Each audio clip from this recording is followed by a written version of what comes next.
बिस्मिल्लाहिर्रहमानिर्रहीम। आज हम तीन चीज़ें डिस्कस करेंगे, वायरस, विरोइड्स और प्रियॉन्स के ऊपर डिस्कस करेंगे। ठीक है, तो हम पहले डिस्कस करते हैं वायरस के ऊपर। वायरस असल में क्या होता है? देखें, एक चीज़ है जिसको कहते हैं न्यूक्लियो प्रोटीन, जिसे हम कहते हैं न्यूक्लियो प्रोटीन।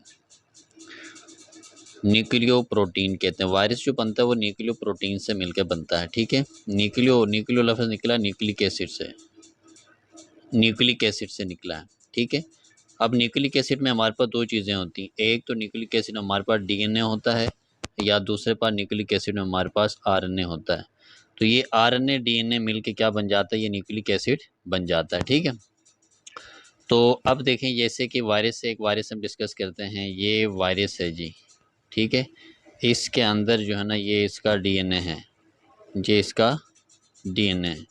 तो इसके अंदर ये जो एरिया है ना, ये प्रोटीन का पार्ट है, ये प्रोटीन पार्ट है।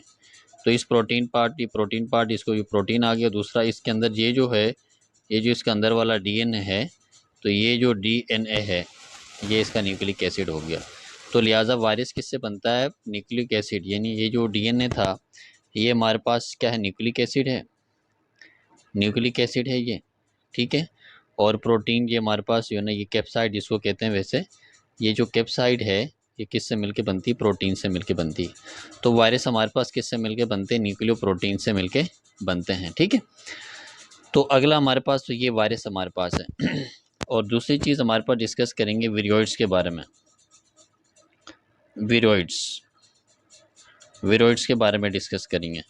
देखें, अब विरोइड्स क्या होते हैं कि विरोइड्स भी असल में ये होते हैं नेक्ड, इसको कहते हैं नेक्ड डीएनआरएनए वायरस। ये कहता है the naked RNA virus, RNAs होते हैं ये, नेक्ड आरएनए वायरसेस कहलाते हैं इसे। ठीक है, ये भी वायरसेस होते हैं। अच्छा, लेकिन इनका इसी क्या है कि ये सर्कुलर डीएनए होता है, यानी कुछ ये आरएनए होता है। ये जो आरएनए होता है इस तरह से सर्कुलर शेप में होता है। तो ये जो है ना ये सर्कुलर है, यानी ये सर्कुलर आरएनए है, ये आरएनए है। ठीक है, यानी आरएनए ये मतलब है कि न्यूक्लिक एसिड, न्यूक्लिक एसिड हो गया ये। तो ये इस तरह का न्यूक्लिक एसिड हो गया, यानी इसमें कैप्साइड या प्रोटीन वेटिन ऐसी कोई चीज़ इसके अंदर नहीं है। तो उसके बाद ये जो कॉज करता है ना, कॉज, ये इन्फेक्शन कॉज करता है, इन्फेक्शन कॉज इन प्लांट्स। ये प्लांट्स के अंदर इन्फेक्शन कॉज करते हैं। तो लिहाजा ये हमारे पास क्या कहलाते हैं? विरोइड्स कहलाते हैं। ठीक है, उसके अलावा एक और साइंटिफिक, कुछ साइंटिस्ट्स का कहना है कि ये ह्यूमंस के अंदर, ये ह्यूमंस के अंदर हेपेटाइटिस डी कॉज करता है। जो हेपेटाइटिस डी है ह्यूमंस के अंदर, वो असल में कौन कॉज करता है? पीरियड्स, विरोइड्स कॉज करता है। तो ये एक हाइपोथेसिस हमारे पास है।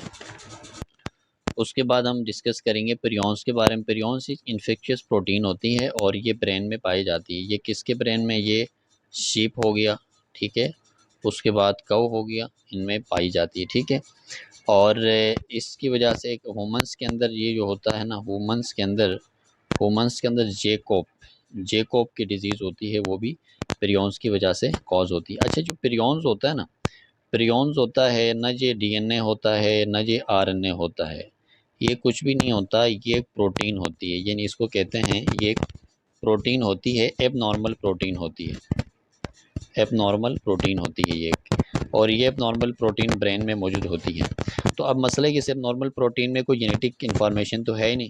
तो लिहाजा ये जेनेटिक प्रोटीन क्या करती है? Normal protein, abnormal protein normal protein के साथ, नॉर्मल प्रोटीन के साथ मिलकर कंबाइन हो जाती है। इसके साथ, नॉर्मल प्रोटीन के साथ कंबाइन होने के बाद ये न्यू प्रोटीन बना देती हैं, न्यू प्रोटीन बना देती है। इस तरह से ये अपने आप को क्या करती है? इंक्रीज़ करती है। ठीक है, नॉर्मल प्रोटीन के साथ मिलके नई प्रोटीन बना देती है।